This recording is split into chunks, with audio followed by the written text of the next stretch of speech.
أعوذ بالله السميع العليم من الشيطان الرجيم. بسم الله الرحمن الرحيم. اللهم صل وسلم وبارك وأنعم على سيدنا ومولانا وحبيبنا محمد صلى الله عليه وسلم وعلى آله وأصحابه أجمعين. رب اشرح لي صدري ويسر لي أمري واحلل عقدة من لساني يفقه قولي. Cette deuxième vidéo va porter aussi donc sur les mystères divins, je dirais divins de l'eau. Dans la première, on avait juste esquissé donc une sorte de présentation du mystère, du secret, etc. Toutefois, ce que je veux dire dans cette vidéo, c'est que les scientifiques, les savants, les chercheurs, quand ils sont mécréants, athées, etc., cherchent au fond donc les origines sont les attribuées à Dieu subhanahu azza wa jalla, le créateur. Tous les savants sans exception, d'ailleurs la plupart d'entre eux, quand ils butent devant des énigmes, devant des choses extraordinaires, incompréhensibles, insondables, certains donc se convertissent donc à l'islam.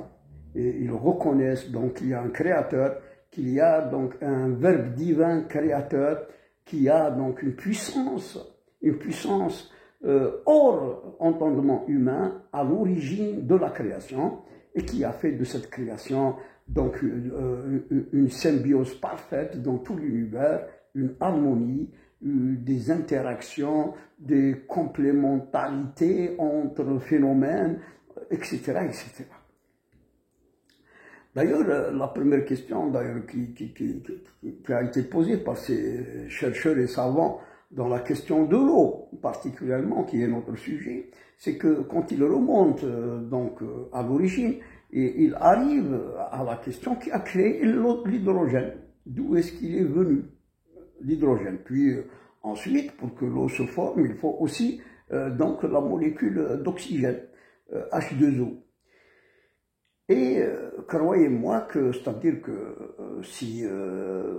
même si quand on considère que l'eau donc est à l'origine de la vie, de la création, même la matière vient de l'eau, etc., il reste toujours cette question qui a créé l'hydrogène et qui a créé même l'oxygène pour former, et qui a formé l'eau. Par quel phénomène, par quel ordre, par quelle puissance, donc l'eau brusquement a été créée. Bien sûr, pour nous musulmans, alhamdoulilah,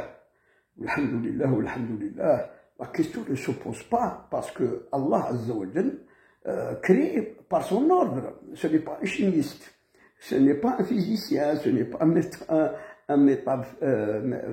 mathématicien, etc. Allah, quand il veut quelque chose, il lui suffit donc de lui dire soit, et elle est. D'ailleurs, dans la question de l'eau, c'est-à-dire que l'eau lui-même est sortie de ses sciences, de son omniscience, qui est dans son essence.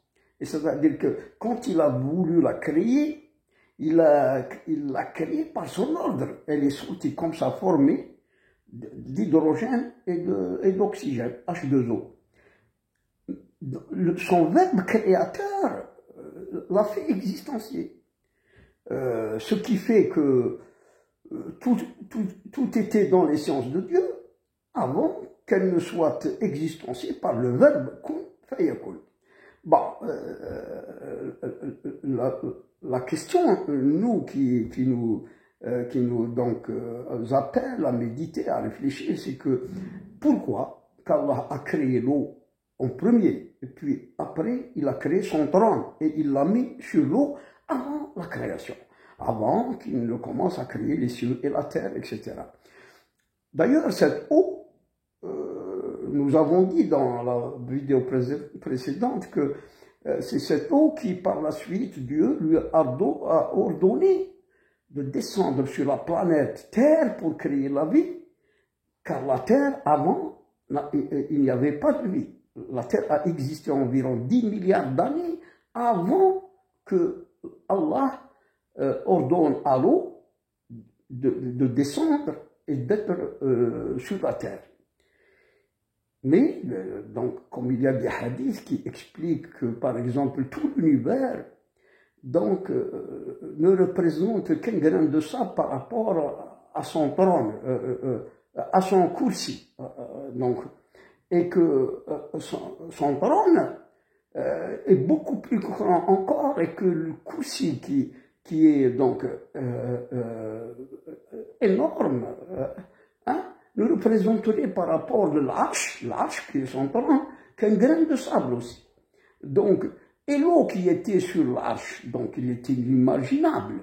Toutefois, cette eau sur laquelle était le trône de Dieu avant la création, il est au-delà de l'univers. Il est au-delà, parce que l'univers maintenant, avec les télescopes, etc., on arrive plus ou moins à connaître plus ou moins sa distance qui est en milliards, en dizaines de milliards de kilomètres. Mais le kursi, dans ce cas-là, il est au-delà de ces 90 milliards de kilomètres. Et que l'arche, il est au-delà du kursi. Et là, c'est vraiment, l'entendement humain n'arrive pas donc à déterminer, à connaître. Et l'eau, du fait qu'elle était sous son trône, donc on peut comprendre que ou bien une partie de cette eau, qui est donc que Allah a ordonné d'être sur la terre, et que l'autre partie, peut-être qu'elle est dans le paradis, parce que Allah dit souvent que il cite souvent l'eau dans le paradis. Il se pourrait qu'une partie elle est descendue sur la terre par son ordre pour faire la vie, pour créer la vie, pour être à l'origine de la vie, et l'autre grande partie inconnue est peut-être destinée pour les eaux du paradis. Les eaux, imaginez 7 paradis. Chaque paradis a des ruisseaux, etc., etc. Moi, la question que je voudrais aujourd'hui discuter, c'est le fait que pourquoi l'eau porte la vie. On sait que toute chose a été créée tout d'abord à partir de l'eau. C'est comme ça que le dit Sayyidina Muhammad sallallahu alayhi wa sallam dans un hadith. C'est un hadith. D'ailleurs, même dans le Coran, Allah Azza wa Jal dit et puis, même donc la matière, si on revient à l'origine, selon certains physiciens, que elle est venue de l'eau, elle est venue de l'hydrogène, par exemple. Mais la question, pourquoi que l'eau, effectivement, porte la vie, dans la vie, etc. Moi, dans ma réflexion, c'est-à-dire j'ai pensé comme ça, j'ai pensé que Allah Azza wa Jal a irradié par sa présence, donc sur l'eau, assis sur son trône, a irradié, ou bien à illuminer, ou une lumière de lui a touché cette eau. Et quand elle est descendue, elle a porté justement cette lumière divine, cette énergie divine en elle. Et c'est pour ça que, donc, elle donne la vie, et que toute chose, donc, qui est touchée par l'eau, en quelque sorte, vie, ou une vie se crée en elle. Même quand elle est morte, comme on avait parlé du grain de blé qui est tout à fait mort, mais une fois touché par l'eau, il germe et il devient vivant et il donne du blé.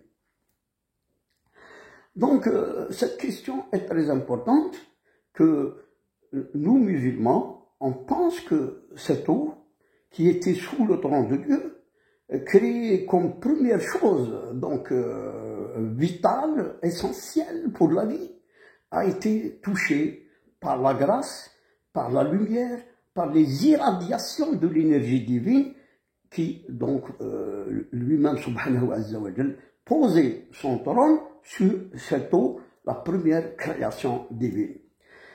Voilà donc dans cette première question, mais nous allons par la suite voir aussi donc comment que cette eau, effectivement, a une mémoire exceptionnelle. Beaucoup de savants, il y en a beaucoup, hein, qui ont donc déterminé et qui ont prouvé que l'eau a une mémoire formidable. Donc il y a même des recherches dans la question de guérison de maladies par l'eau, en mettant dans l'eau en quelque sorte des ondes, etc., ou de transférer à l'intérieur donc des molécules de certains médicaments, etc. Et là, les recherches avancent, mais la question aussi qui est donc très importante pour nous, hein, c'est la mémoire de l'eau. Il y a eu donc ce japonais, premier qui a donc déterminé et qui a donc montré que les paroles, par exemple, laissent donc des impacts sous forme de cristaux dans l'eau, une fois qu'on parle, par exemple, sur l'eau. Les mots, donc les beaux mots, les belles paroles laissent donc des cristaux donc lumineux, les mauvaises paroles, des cristaux noirâtres ou grisâtres, etc. Et par la suite aussi, c'est que elle est influencée et elle mémorise même les bruits, les sons, les vibrations, la musique, etc., etc. Donc, dans l'eau, il y a des secrets formidables. Et, Inch'Allah, moi, mon but, c'est de lier cette mémorisation, cet enregistrement de l'eau, de tout ce qui se passe autour, et notamment, donc, les paroles, et surtout, bien sûr, mon but, c'est de voir comment les paroles de Dieu, subhanahu azza wa jal, sont enregistrées, mémorisées par l'eau, et comment qu'elles donnent des miracles de guérison. C'est la prochaine vidéo, Inch'Allah. Assalamu alaikum wa rahmatullahi ta'ala wa barakatuh.